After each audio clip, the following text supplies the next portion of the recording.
Hello! Welcome to my channel. ఈరోజు జగన్నాథ రథయాత్ర అండి. చాలా బాగా చేస్తారు పూరిలో. అలానే మనం బెంగుళూరులో కూడా చూడొచ్చు ఈ రథయాత్ర. ఎక్కడంటే ఆగరాలో ఉంది. ఇది బెంగుళూరు సిల్క్ బోర్డ్ దగ్గర.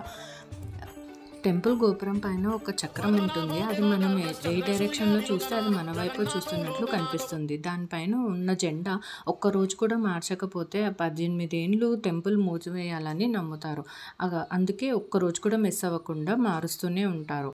స్వామికి ప్రతి ఇయర్ జ్వరం వస్తుందంట. అందుకే ప్రతి ఇయర్ 15 డేస్ టెంపుల్‌లో భక్తులకి దర్శనం అలో చేయరు.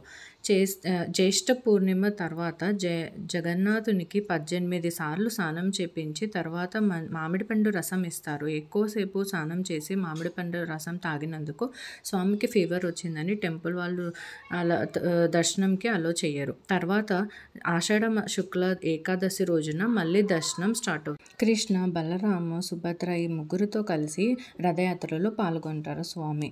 తర్వాత ఈ జగన్నాథుడు వాళ్ళ ఆంటీ ఇంట్లో ఒక 9 రోజులు గుండీజా టెంపుల్ దగ్గర స్టే చేస్తారు, రెస్ట్ తీసుకుంటారు. అందుకే అక్కడి నుంచి రిటర్న్ తీసుకొని వచ్చేటప్పుడే ఈ రథయాత్ర జరుగుతుంది.